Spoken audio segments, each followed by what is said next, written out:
What if the dream role that every young actress grows up wishing for turned out to be a career-altering disaster? Rachel Zegler's journey with Disney's live-action Snow White was supposed to be a fairy tale. She was cast as the lead in one of the most iconic stories of all time, a role that should have been her golden ticket to superstardom. But instead of crowns and red carpets, it's been headlines, controversy, and a box office bomb. So how did the magic go so wrong? And what does it mean for her future? Let's break it down.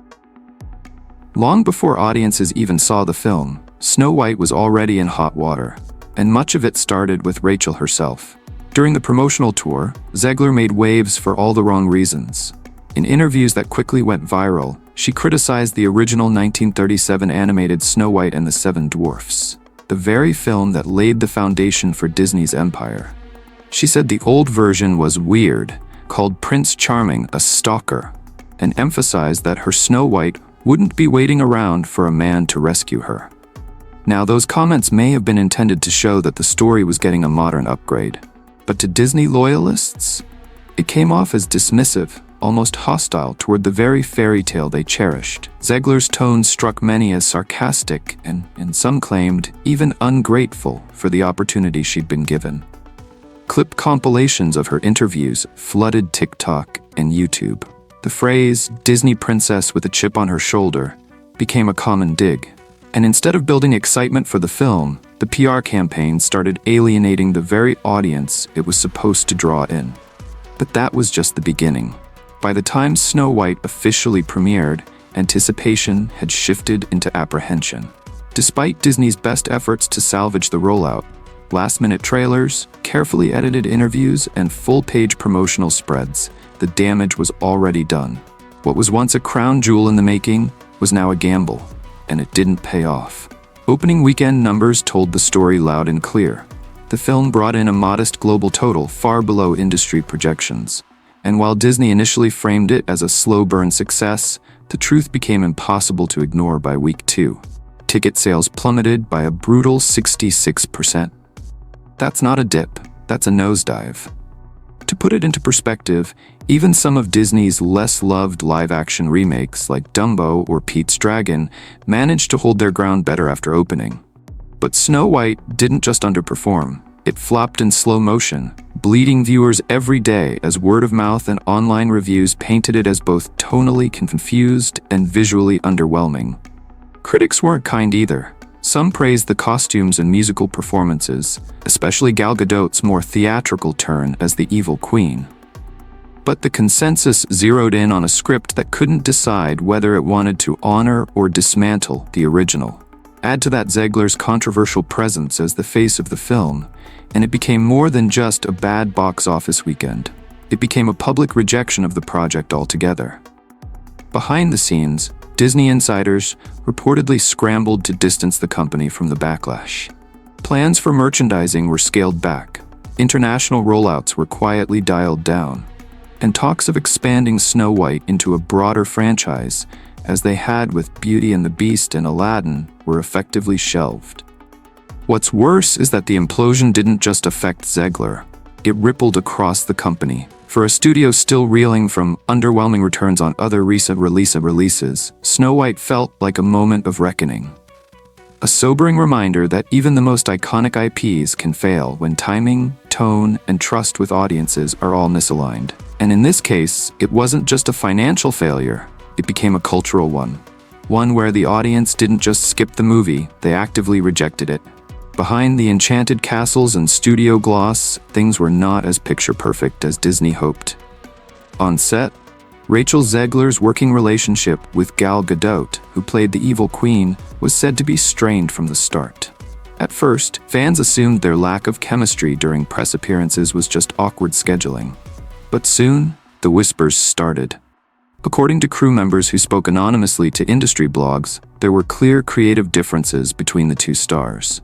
Zegler, known for her bold reinterpretation of Snow White, reportedly clashed with Gadot's more traditional approach to the material. The vibe? Less Disney sisters in arms, and more Cold War in a fantasy castle. Even during red carpet moments and interviews, their body language became a talking point online. Fans noticed a lack of eye contact, minimal interaction, and the absence of the kind of behind-the-scenes camaraderie Disney usually promotes in its fairy tale leads. It didn't help that Gadot, already a global star through Wonder Woman, was often framed as the safe bet in contrast to Zegler's more polarizing public image. And while the Zegler-Gadot tension made headlines, the situation with Disney's top brass was unraveling behind closed doors. Studio executives, already reeling from the press tour backlash and early box office projections, reportedly began holding internal damage control meetings. Zegler's comments were seen as off-brand for Disney's family-friendly image, especially her mockery of the romantic elements that defined the original film. Some execs believed her remarks actively alienated multi-generational fans, particularly parents introducing their kids to the character they once loved. Privately, studio insiders began referring to the situation as a PR grenade, one they didn't pull the pin on, but now had to clean up. And as the film's performance dipped further, it was Zegler who bore the brunt of the blame, fairly or not. What made things worse? Rachel reportedly refused to soften her stance. While Disney hoped she might walk back some of her harsher comments, or offer a unifying statement to help mend fan relationships, she held firm. Whether that's admirable or unwise depends on your perspective, but it definitely widened the divide. At that point, Disney's leadership started making calls, not just about the film, but about Zegler's future with the studio. And that brings us to the next chapter. Career consequences, broken contracts, and a potential legal storm on the horizon. But here's where the story starts to get even more complicated, and a lot more serious. Behind the scenes, whispers of legal action have started gaining traction. According to sources close to the situation, Rachel Zegler is reportedly exploring legal options against Disney, with claims that range from wrongful termination to potential discrimination. Now, this isn't just about bruised egos or poor press. This is about a young actress who believes her career has been intentionally sabotaged by the very studio that once promised her a fairy tale. Let's break this down. Although no official lawsuit has been filed yet, industry insiders say that discussions between Zegler's legal team and Disney's representatives have already taken place. At the core of the issue is this: Zegler was allegedly removed from future promotional obligations, quietly cut from upcoming Disney-related appearances, and even excluded from merchandising rollouts, all after the backlash reached critical mass.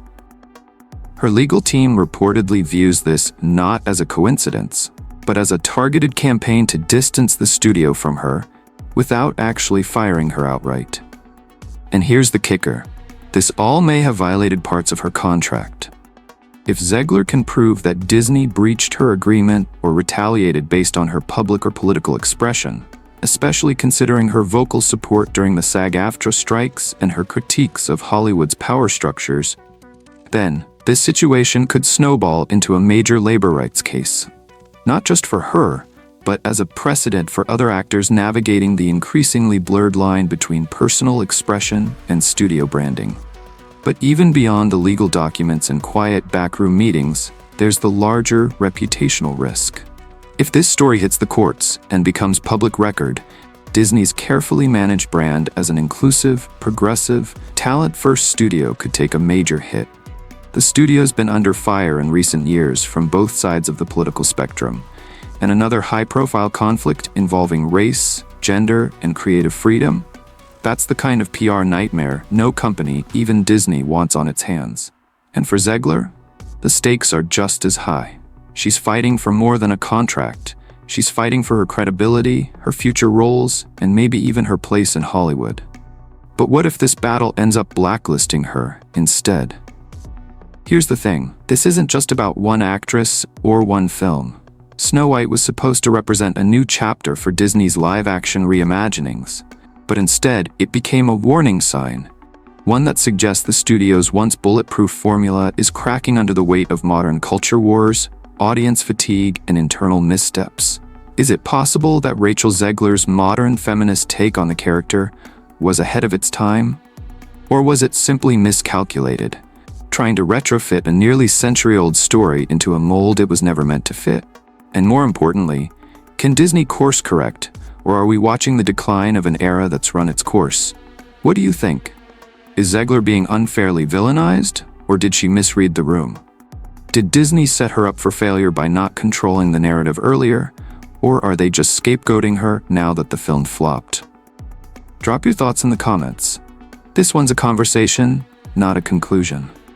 And if you're into unpacking the drama behind the biggest Hollywood headlines, hit that like button, subscribe, and make sure notifications are on.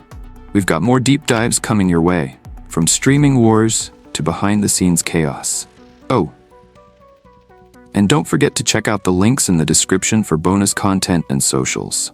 Thanks for watching, and maybe don't go kissing any strangers in the forest.